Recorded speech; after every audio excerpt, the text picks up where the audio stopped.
Hello, Zalto Live listeners. Before we get started, we wanted to let you know that more teachings from Zen monk Claude AnShin Thomas are available in his two books, At Hell's Gate, A Soldier's Journey from War to Peace, and Bringing Meditation to Life, 108 Teachings on the Path of Zen Practice. Both are available wherever books are sold, and all proceeds go to the Zalto Foundation, dedicated to promoting nonviolence, awareness, and positive change.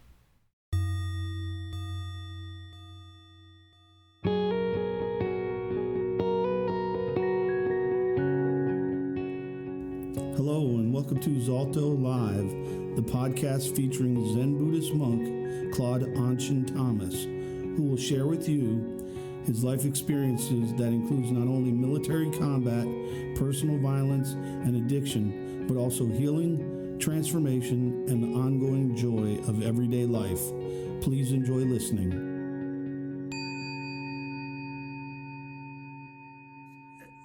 I've been generally introduced. I'm currently dialing in from Heidelberg, Germany. I'm traveling just now. Earlier in the end of August, first part of September, I was in the Ukraine, and I often go into places of current suffering or war zones, and I carry practice in there to meet people where they're at. Buddhist Recovery Network. So it was mentioned that I was a combat soldier in Vietnam. I was injured quite seriously in the war, spent a significant time in military hospital. And when I was discharged from the military hospital, I was discharged with two critical dependencies. One was on narcotics and the other one was on violence.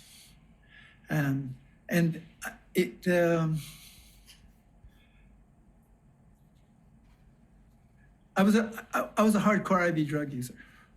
I reached a point where it didn't matter what I used, but IV drugs were a preference for me. I lived on the streets in Pittsburgh, Pennsylvania. I lived homeless 2 years. I lived in an abandoned car in an alleyway between 6th and Liberty. This was 70 to 72. I'd reached a point in my life where, I didn't really want to die, but I didn't know how to live. The only option I saw was to end my life. The overdoses were coming closer and closer together for me. On the 13th of April, 1983, I had what I hope is my last overdose. I ended up in intensive care. I remember I was in and out of consciousness. They ran a tube down my throat.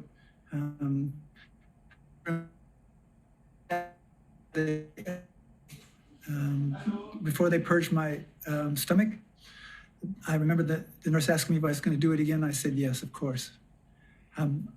I came to in intensive care. They moved me into a sort of a semi-intensive care, and 3 guys came to visit me. I have no idea who these 3 guys were.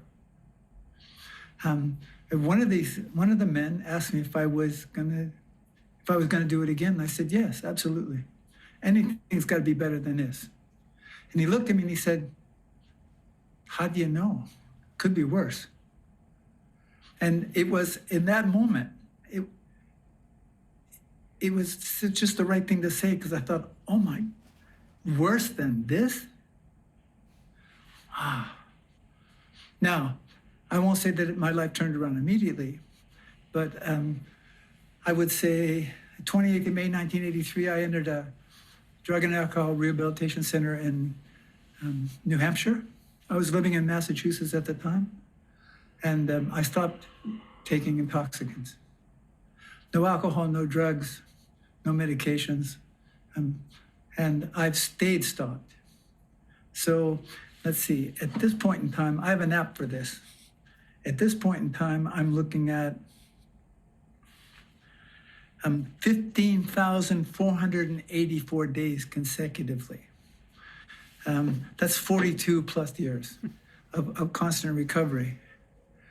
I will say that in the first 7 years, It was about unpacking the most common word that I use is unpack. The suffering that I was carrying was beginning to become unpacked. I was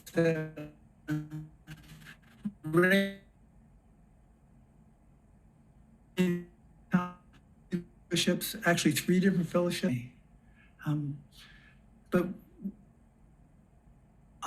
at about 7 years, I ran up against a wall. What was going on in my life was there was something not quite right. I would say so. In 1990, I was encouraged to go to a retreat with other Vietnam veterans. It was being facilitated by a Buddhist monk.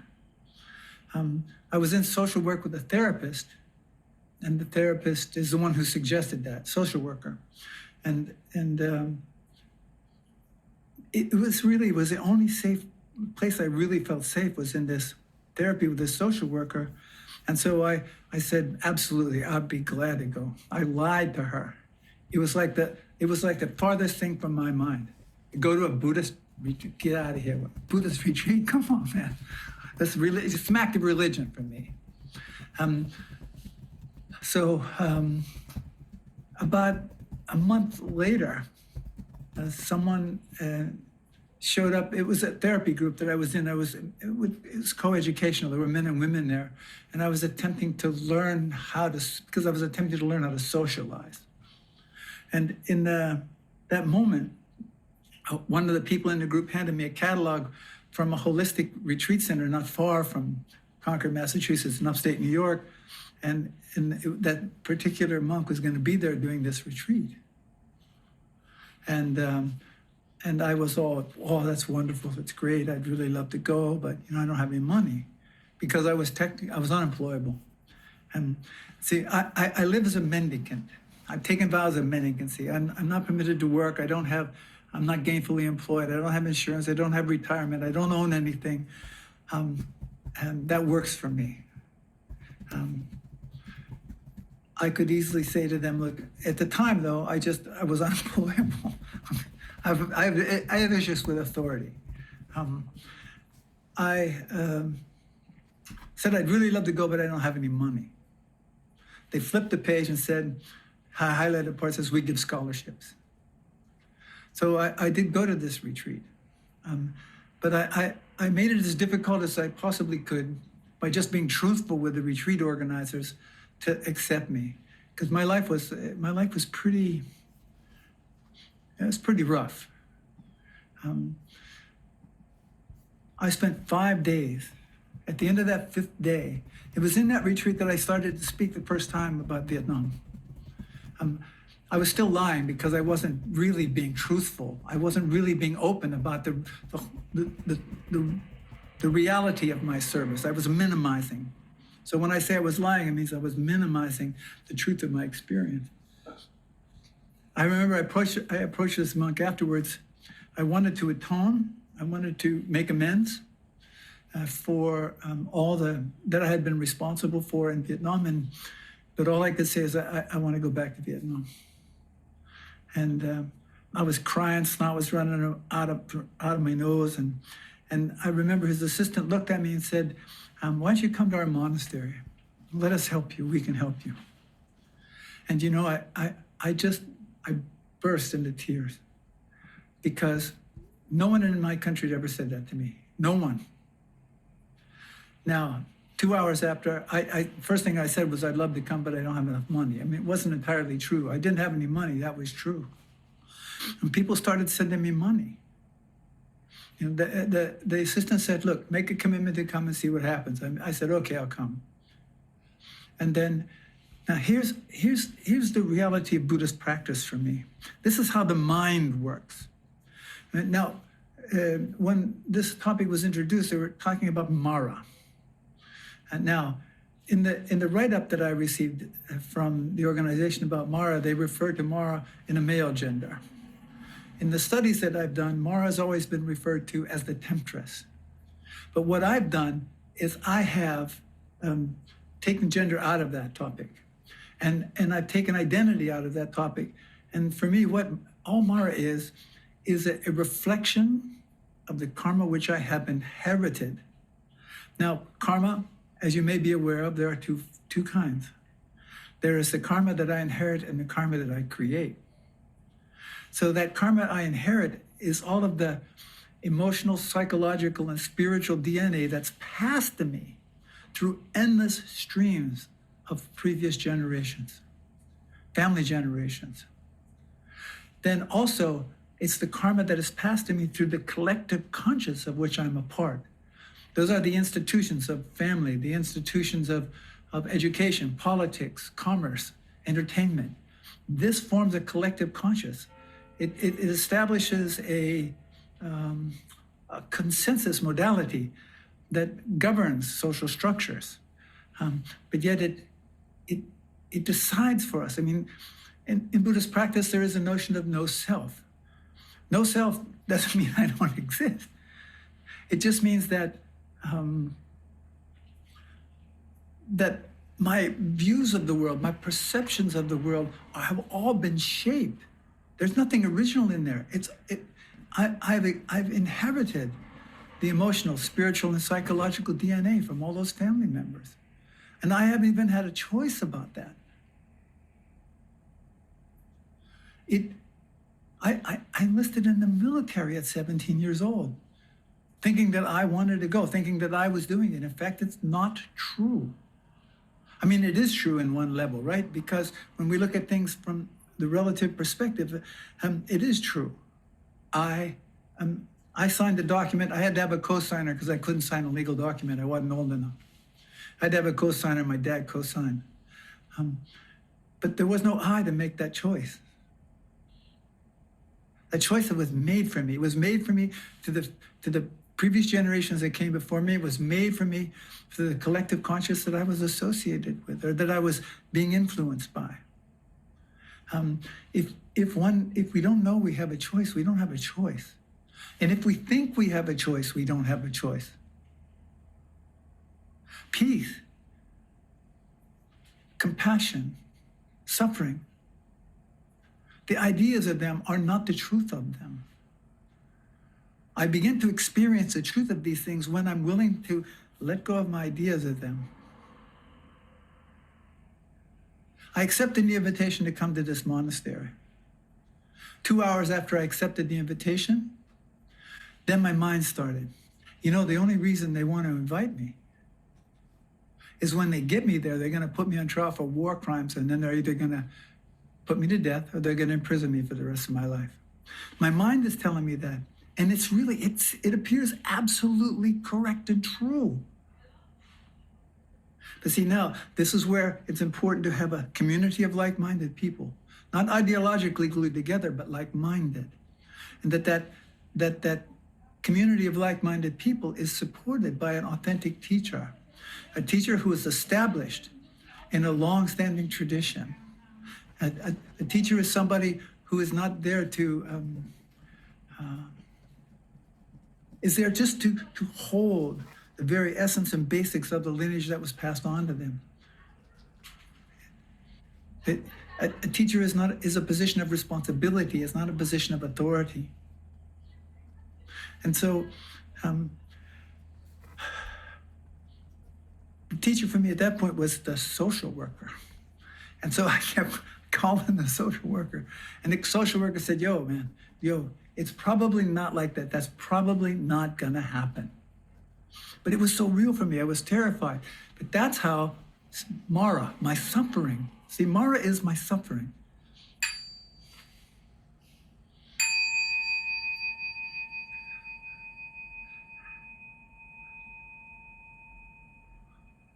That's how Mara begins to show itself in my life, how Mara begins to decide for me, how Mara begins to influence me. Like Shakyamuni. Now, the stories that I've read about Shakyamuni in this experience of Great Awakening, it's like he experienced this Great Awakening, and then Mara came and said, okay, buddy, you made it. you survived, you surmounted, you overcame me. Few have ever done this. So, look, how about if we slide down and have a cup of coffee and a couple of cheeseburgers, man? And I got some people I can introduce you to, and they'll take good care of you. And I'm paraphrasing the story. It wasn't actually written like that. And for a moment, the stories that I've read, for a moment, Shakyamuni was tempted. But then Shakyamuni said, I don't think so. And then it's reported that Mara then said, what do you want to waste your time for doing all this stuff? He said, nobody's going to really care. Why don't you just chill? You've made it. You've arrived. You don't have to do anything else. And for a moment, Shakyamuni was tempted. But then Shakyamuni reflected back on Mara that, look, I'm going to keep doing what I do, and even if I support one person to wipe the dust from their eyes, the journey's been worth it. And notice what's written, and I took note of this. He said, if I can support one person. He didn't say if I can wipe the dust from their eyes. He said if I can support one person to wipe the dust from their eyes. I took robes on Hiroshima Day 1999, Kenshin? It's in 94. Okay. I took robes in 94. Yeah, 94, 99. Yeah. Yes. I was ordained in Poland, in Auschwitz, at the site of one of the crematoriums. And then I walked from Poland to Vietnam. I walked in robes without money, begging for everything. I wear robes as a rule.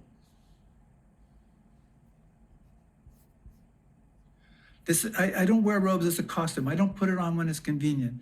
I don't put it on to gain attention. These are the clothes that I wear. And the clothes that I wear are a commitment to be of service. Now, recovery.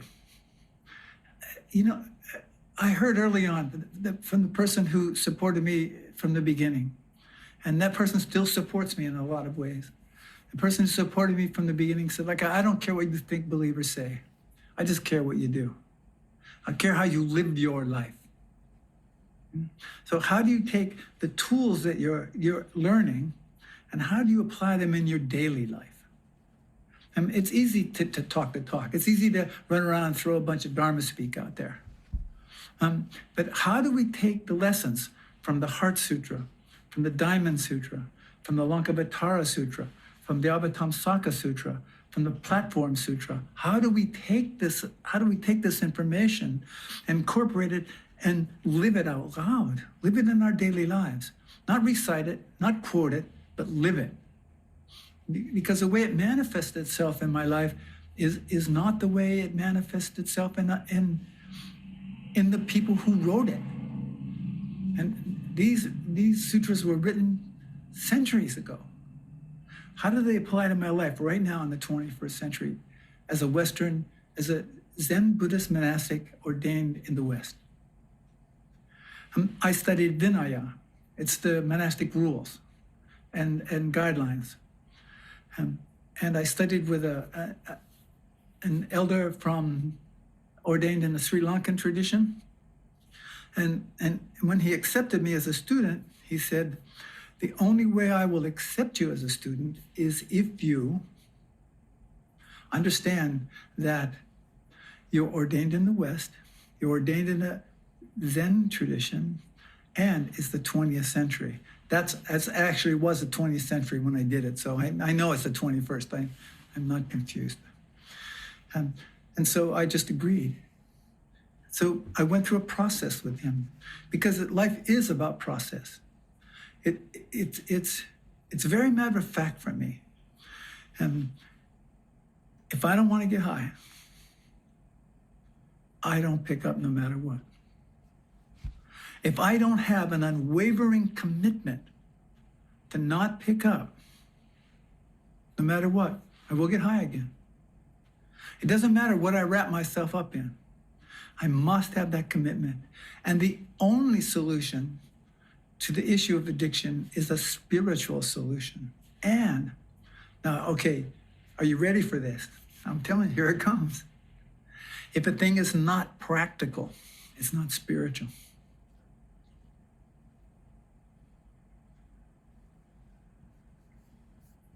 If we want our lives to be different, we need to live them differently. We can't think ourselves into a new way of living. We have to live ourselves into a new way of thinking. It's an invitation for all of you. Or as Mikey would say, invitation for y'all. I can talk, y'all. I mean, I'm not from there. I'm born and raised in Northwest Pennsylvania. I lived for 19 years in Concord, Massachusetts. But the longest I've lived anywhere is where I'm currently based, which is in the panhandle of Florida. And it's in a small community named Mary Esther. It's about 50 miles to the east of Pensacola. It's on the Gulf. I'm not saying which one. I'm just saying it's on the Gulf. Yes, and so I know how to say y'all, but it's not natural for me. But really, first thing when you get up in the morning, before you do anything, make your bed like you never slept in it, and then sit for 5 minutes. 5 minutes, and connect with your breath. The breath is the very foundation of existence. Connect with your breath. You breathe in through the nose, out through the mouth. When breathing in, not to follow the breath into the body, but pay attention to the precise point where the breath enters the body. And when breathing, breathe into your abdomen. You'll know you're breathing into your abdomen because when you breathe in, your stomach will expand. And when breathing out, you don't follow the breath out of the body, but you pay attention to the precise point where the breath leaves the body. And notice your stomach contract. And when you sit just to sit. Connect to the breath. Meditation isn't something that can be taught. Meditation is experiential. That's why it's very important to reflect that meditation and daily life are not two things. And when you get up off that cushion, and really 5 minutes, bring your full attention to that first breath. Bring your full attention to the next breath. And when you can become steady with that 5 minutes, then you begin to notice the space between breathing in and breathing out. Because it's in the space between breathing in and breathing out that everything becomes known. It's in the unknown that everything becomes known. Every night before you go to bed, turn the bed back and sit for 5 minutes. When I sit in the morning, I get up, I make my bed like I never slept in it, then I sit. I sit for 5 minutes and I make a commitment. I make a commitment to not pick up a fixed pill or drink today and to not hurt myself or somebody else. Simple. I keep it very simple. I do that after I sit, but there are 2 recitations that I put in there before that. I recite the 4 great vows. Creations are numberless, I vow to free them. Delusions are inexhaustible, I vow to put an end to them. Reality is boundless, I vow to perceive it. The enlightened way is unsurpassable, I vow to embody it. I recite that 3 times. Then I make that commitment. I'm a commitment guy. I'm not an asking for help kind of guy. I'm a commitment guy. But if I was jammed up, and that can happen to me, I have people close to me that I can ask for help. Because on my own, I'm in bad company. I spend too much time in my head. I have to be careful with that. Look, I have this way of living that I have today is really, it's absolutely the best in the world. I have a very solid, stable recovery. I have no desire to pick up, none. I have no desire to hurt myself or somebody else. And I know what this disease can look like. Oh yeah, I'm a disease guy. I know what the disease looks like. In the other ways it can manifest itself. That's Mara, right? That's Mara whispering to us. Mara's saying, hey, you really need that new car, man. That new car will make everything okay. You really need, you see that? You really need that new partner. That new partner is going to make it all right, man. That's a soulmate. You got to have it. There is another Buddhist text that has also been very important to me. I'm sorry I don't remember the name of it just now, but it describes the various Buddhist hell realms. And hear the church bells. Yeah. Yeah. It describes the various Buddhist hell realms. One of the Buddhist hell realms is called the burning pillar hell. And I'll describe it to you. So, off in the distance, I see the object of my desire. Right? I rush to the object of my desire. I throw my arms around it and I embrace the object of my desire, and it bursts into flames. It sears my body. It burns my skin off. My bones are just about to turn to dust. And the cool breeze comes along and restores me. And off in the distance, I see the object of my desire. I want my life to be different. I really do. I have no idea what that's supposed to mean or what it's supposed to look like. So what I do is I sit just to sit. I walk just to walk. I eat just to eat. I'm very cautious about the way in which I speak with people, and I live a life committed to service. I'm not here to convince. I'm not here to cajole. I'm not here to solicit.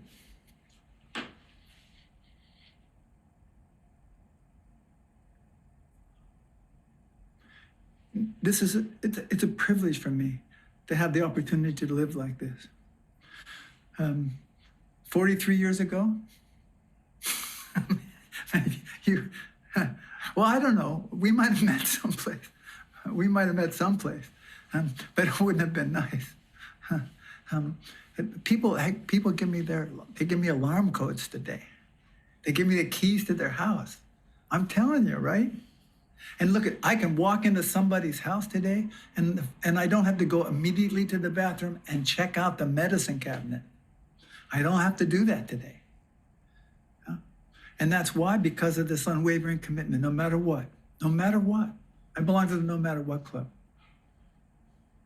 And the understanding that the only recovery, the only pathway to recovery is a spiritual pathway. And again, I'll repeat myself. The thing isn't practical, it's not spiritual. I really think I've talked enough. And I really want to thank Beth and thank all of you for being present. I can only see a certain number of you on the screen. It is a privilege. I am accessible. I'm a 21st century monk.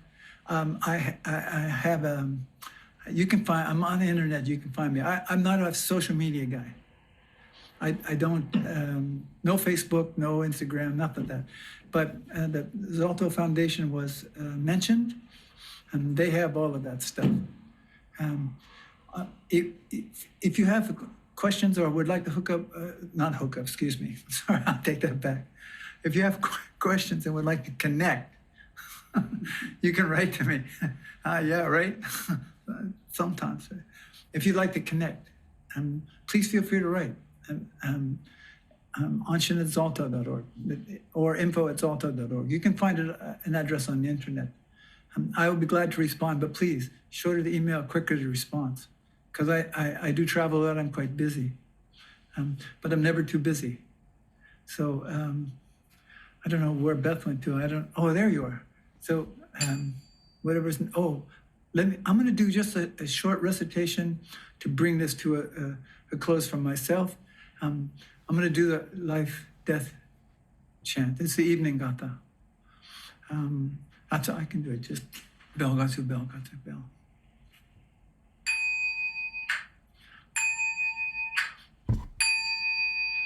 Let me respectfully remind you, life and death are of supreme importance. Time passes swiftly by, and opportunity is lost. Each of us must strive to awaken.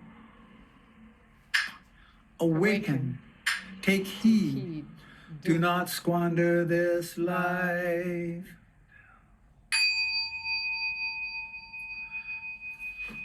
Okay, Beth, it's on. You got it. Yes, thank you so much for that wisdom and your storytelling. We appreciate you for being here, and we want to open it up for questions. If anyone has a question, you would raise your virtual hand, and then we'll spotlight you and allow you to unmute. Bridget, your hand was up, so we Just will... quickly, Anshin, do you want to set a frame for asking questions? Oh, yes. Yeah, I actually, thank you, Kenshin. I do. So if you have a question, short to the point, please don't tell the story. So I say 12 words or less. And if you have a hard time getting to your question, I'm glad to help you. Hey, Bridget. All right. So Bridget, you can ask your question. Great, thank you. Hello. 2 questions. You said there's 2 types of karma. Yep. Could you give me those definitions briefly again? And Sure. mention the word Mara. I don't know how to spell it, and I don't know what it means. Thank you. Okay. You're welcome. 2 kinds of karma, that which I inherit and that which I create. Yeah. And then Mara, spelled M-A-R-A. That is the reflection of the karma that I've inherited, the suffering that I live with. It's that which influences me. It's that which has me. It's attempting to decide for me. It's telling me that the moon is orange or the moon is pink or something, you know. And I actually believe that to be true. Also, there's an interesting. I also learned this too. Mara. There's a new recovery circle named Mara. It's Medically Assisted Recovery Anonymous. I thought that was interesting. Next question. All right, if you have a question, you may raise your virtual hand. There is a button at your the bottom of the toolbar. You can use that to raise your virtual hand, or you can type your question in the chat. Does anyone else have a question? We've got 100 people on this call. Someone must have a question. Or maybe we all are enlightened and awakened already. All right, Renee, thank you. We'll add you here. And let's see. Renee, you can go ahead and ask your question. Hi. My question is about when you talked about not really having choices, which I related to, but I wanted to get the language about that. Sure. And for me, it's just quite simple. You're welcome. It's just really quite simple. If I don't know that I have a choice, I don't have a choice. So the whole point for me of the recovery process that I'm involved, that I'm engaged with, and of which my commitment to the Zen tradition, which I'm ordained in, has me in a position where I am not to turn away from that which is uncomfortable for me. That I learn that through this process, I learn how to be at peace with my unpeacefulness. That I'm there's nothing for me to hide from.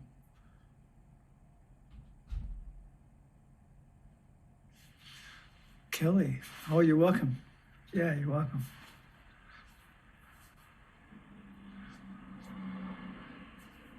Kelly, you can go ahead and unmute. Did I do it? Can you hear me? Yeah, you're Yes. good. Okay, thank you. When you said in the morning, first thing, make your bed. Yeah, like you never slept in it, and Kelly. just focus. Okay, that's what I wasn't able to write down because that's Okay. important to me. Like I never slept. Yeah.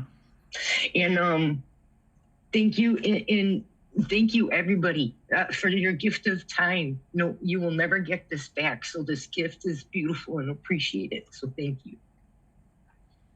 Okay. Kristen. Kristen, you're next. Would you like to ask a question? Yes, thank you, Claude. I just found fascinating that you walked from Poland to Vietnam, and I'm just curious about how that went. Did you stay in monasteries? Did you sleep on the street? How did you stay sober during that time? Yeah. Well, I stayed sober by not drinking. I stayed sober by not using any other mood-altering or mind-altering substances. That's the unwavering commitment. And I stayed in a variety of places, not only monasteries. I also walked from Yonkers, New York to San Francisco. I walked all across the country, and Kenshin, she's on the screen there somewhere. Kenshin walked with me. Kenshin's been assisting me for the past 29 years. And I've also walked the entire border between the US and Mexico, Brownsville, Texas to Borderfield State Park. I've walked probably about 50,000 miles all over the world. I walk without money, I walk in rows, and I go from, I'm in Europe now, so I wander from village to village or from town to town. And when I arrive in a village or a town, the first thing I do is I approach the religious or institutions. I mean, there are not too many Buddhist monasteries in Smith Center, Kansas. So I approach the various churches around. I introduce myself. I let them know who I am, what I'm doing, and ask them if they could provide me a simple place to stay, simple food to eat. If they say no, then I bow to them in gratitude and I go to the next place. If everyone says no, I sleep outside and I don't eat. And then I walk to the next place. It hasn't happened often, but it has happened. And we've stayed in people's houses. We've been hosted in a variety of different places. Like I just finished a pilgrimage here in Germany, and we were hosted in a kayak club in the room where they have their parties and things. They hosted us in there. They let us stay in their room. So I stay in all kinds of places. So like here, so this talk right here.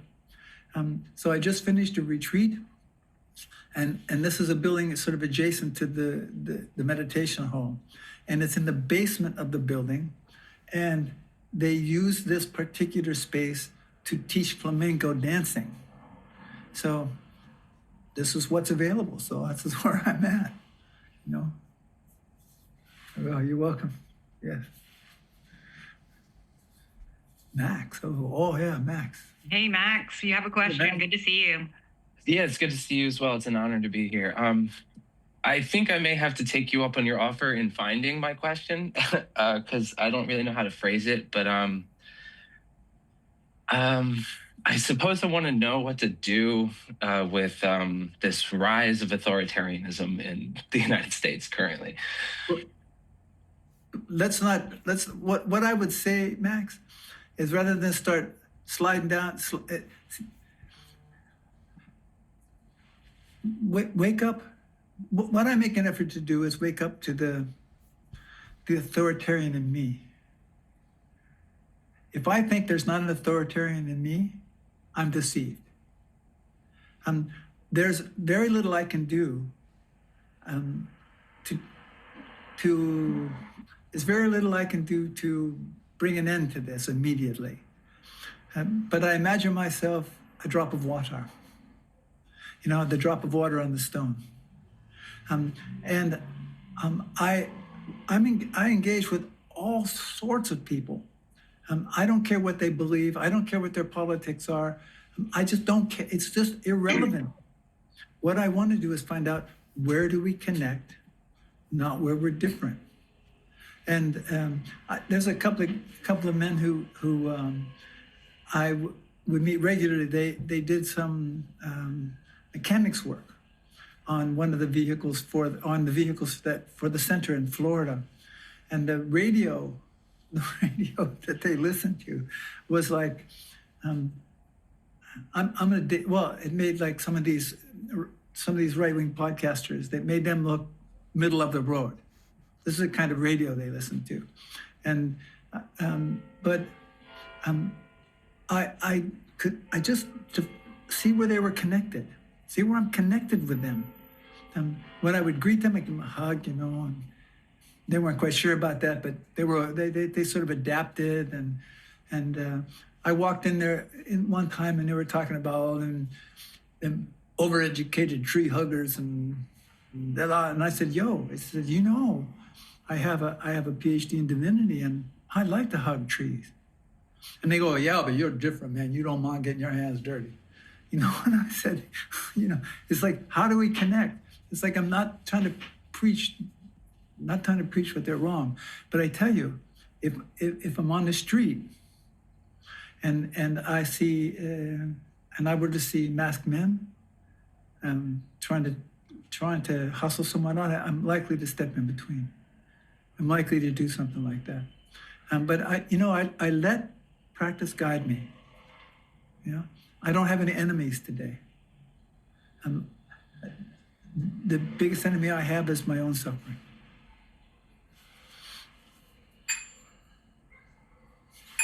Welcome, Max. Yeah. Get that email, write to me. Yeah. Thank you. Jan, would you like to ask a question? Hello, Jan here. And just a quick note to Beth that we can't put in written questions because chat is disabled. So we might like to disable chat, so we can put written questions in. Claude, thank you very much indeed. Really appreciate it. One thing is regarding the making bed thing, first thing in the morning. You mentioned about making bed, and I'm curious as to why. I mean, some of us are disabled, can't do that particular task. So I was wondering if you could explain the logic behind that rather than the actual task itself. Thank you. No, I won't explain. I won't, because no matter what I say, it's not your experience. So if you were disabled and you're not able to do that on your own, then how do you find someone to support you? How does that happen? And so it's making the commitment to somehow do that, even if it's in your mind. Somehow do that, and then sit for that 5 minutes, and just see what happens. See what shows itself through the process. I can't think myself into a new way of living. I have to live myself into a new way of thinking. So if it was for me, it's about showing up.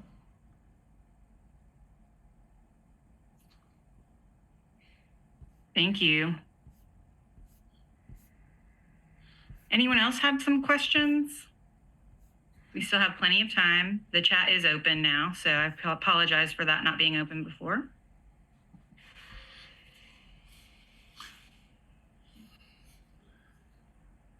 And if you don't want to come on camera, you can write your question in the chat and I will read it out. That's another way.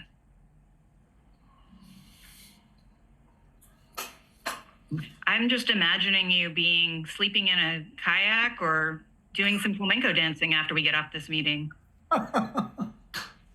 Yeah, no, it's not likely. No. We have a question in the chat. How did you overcome your war wounds and heal pain? I haven't. Yes, and healing is not the absence of suffering. It's learning to live at peace with my unpeacefulness. And the reality of war, I live with the reality of war every day. It never goes away. recently I was in a town in Germany. I was doing a talk there, and someone was drinking water out of a metal water container, and they dropped it.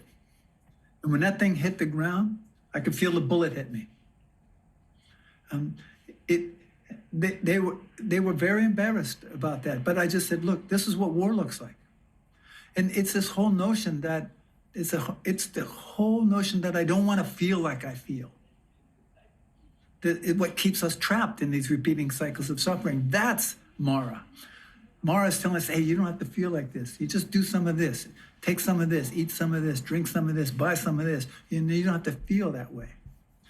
And because the suffering, it never goes. Four Noble Truths. There's suffering, first truth. Second, sorry. I get it.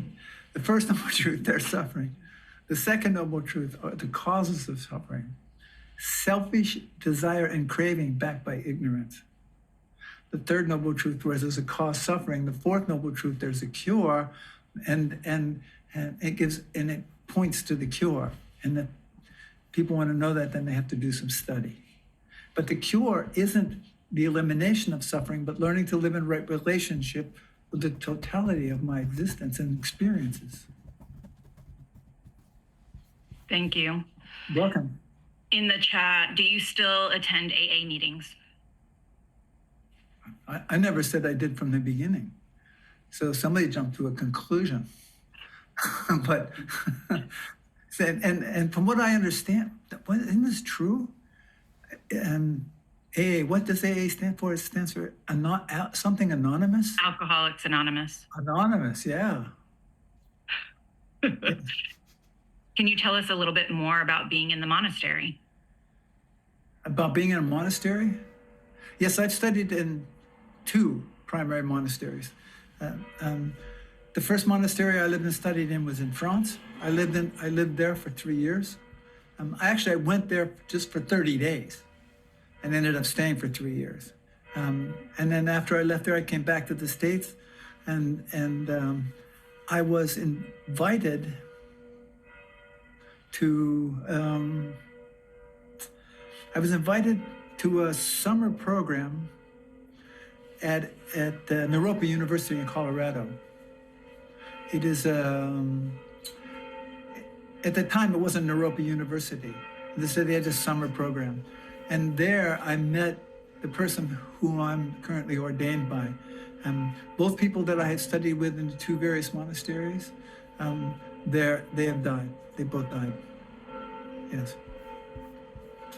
I'm going to go back and forth between people raised hands and then the chat. So, Kathleen, if you'd like to ask a question. Yeah. Thank you very much. You have to speak up because those bells are like. Okay, I will try to speak up. Thank you. On varying times, there are times I can sit easily with attention settled. And there are times when there is a deep impulse and discomfort with sitting. And I have a hard time doing that. So I tend to jump up and get busy doing whatever. But I'm trying to work on that impulse. So your question. My question is, how do I deal with, not judge myself or punish myself for having periods of sitting that are very short? Well, what did I say? First thing in the morning, 5 minutes. Last thing at night, 5 minutes. If you can't manage 5 minutes, then bring all that attention into the period of time that you can. You know, if you got to jump up, jump up. You know, it's like this is a thing. People get fixated on, I have to sit for a specific length of time. It's not about the length of time. It's about the attention that I bring to that first breath. And then the attention that I bring to the next breath. And the first breath is when I breathe in. The next breath is when I breathe out. It's not in and out or not one breath. And I would also say that if you can't sit, you can walk. And then, so it's walk with intention. yeah, there's I get a chance to do this. There's I had the privilege of having another book yet published. It just went on the market. It's called Applied Zen, and it gives different forms of an active meditation practice. Because meditation and daily life aren't two things. So how do we bring that attention into all things that we do all the time? So it's not just about a form, it's about the attention that we bring to all things that we do for the length of time that we can do them. Yes. But if you want to feel guilty, you can. If you want to beat yourself up, you can, but there's hardly any point in it, you know? Go ahead. This may be in the same vein, but you said that being too much alone in your head, that you might be in a bad neighborhood. What do you recommend for those of us that live alone who are also in their head a lot and in their heads and their thoughts? Okay, so the first thing I would say is stay off social media. And the next thing I would say is if you have a computer, if you have access to the internet and you have Zoom, you're never alone. Never. I mean, it's not the same as meeting people in person, but it is. We have ways that we can connect with people. I'm not a fan of social media because that kind of connection for me is it just doesn't work. It's a bit artificial for me. It works for some people. I don't want to diminish it. For those that it does work for me it doesn't. So I'm very cautious about it. But yes, in a way, we're never alone. Or we don't have to be. Thank you. Debbie, would you like to ask a question? Yes, thank you. Hey, Deb, what's up? Not much. What's up with you? I'm here talking to you now. So I was curious about sitting with suffering. Is that something that you learned to do on your own, or did you have to learn that being with others as you were gaining kind of like the capacity to sit with that? Even if I'm with others, I'm always alone because all of that is taking place with me.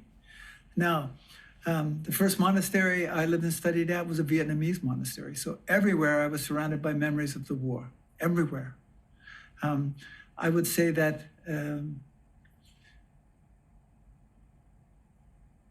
to be willing to sit in the heart of suffering doesn't mean that I have to suffer.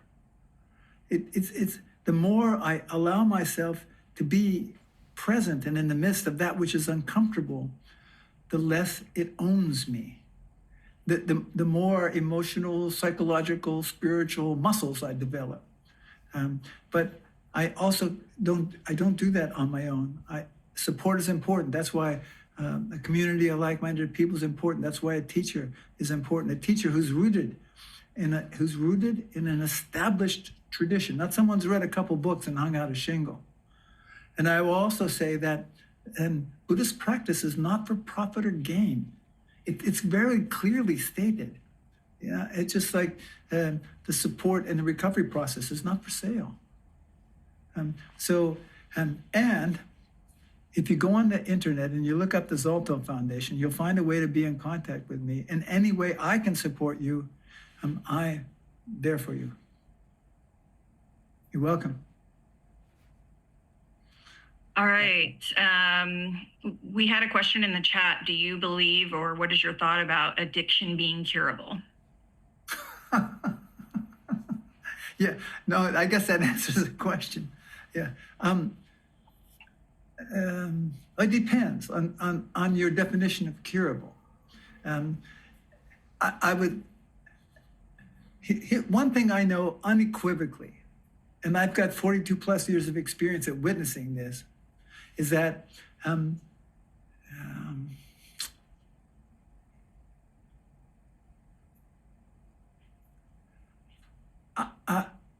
I can never pick up a fixed pillar drink again in safety. Can't do it. What did I heard someplace, if it walks like a duck and quacks like a duck, it's probably a duck. I'm a duck. You know, And now, that being said, I've had a number of surgeries. But I have to be clear, my body doesn't know the difference between medication that's prescribed and the medication I cop on the streets. It doesn't know the difference. So I'm very clear with the doctors when I when I have these surgeries. I let them know I'm a recovering drug addict, that I can't use mood-altering or mind-altering drugs in safety. So I say, if I have to go under general anesthetic, I say, look, I don't want a dream state here. I want to go out. Yes, and the anesthesiologists have always been really good with me. They always look at me, and they look at me, and they put their hand on me and said, "We'll take care of you." And so far, it's been good. I take no post-surgical meds, nothing stronger than ibuprofen. Yes, I might have a couple of uncomfortable days, but I haven't had the need to take anything stronger than that. If it ever came a time that I needed something like that, I don't know how I would deal with it, but I wouldn't deal with it on my own. Yeah. You have time for one quick question from Robbie. Oh, hi, thank you. I really like to read a lot, and I was wondering if you could recommend any books that have particularly helped you in your Buddhist studies or your recovery. Sure. At Hell's Gate, A Soldier's Journey from War to Peace. Let's see. Bringing Meditation to Life.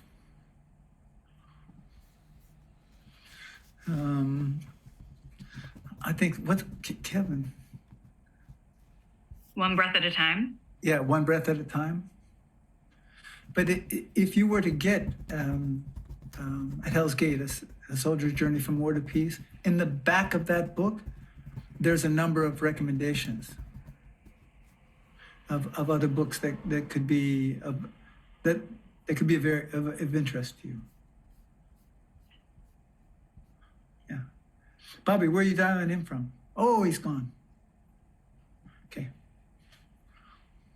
Thank you so much for being here today. And we have posted in the chat a few times the ways to connect with you and support you. So I hope that people are seeing that, and we'll also send that in a reminder. So thank you so much for being here and sharing your experiences of wisdom. As a reminder to everyone, Claude AnShin Thomas's life's work is entirely based on voluntary donations.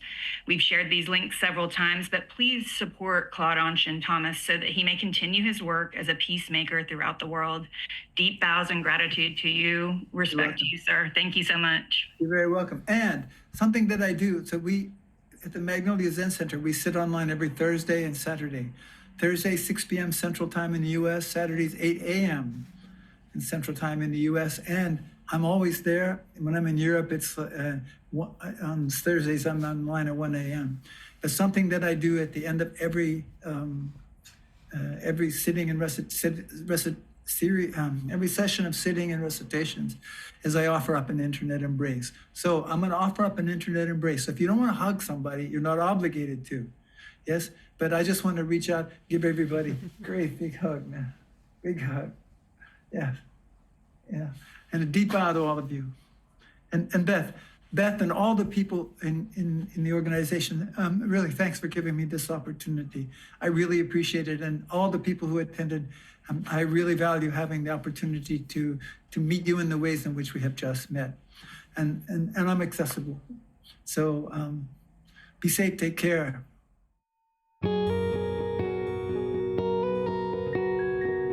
Thank you for listening to this episode on Zalto Live. If you would like additional information, please look at the show notes or visit zalto.org. That's ZALTHO.org.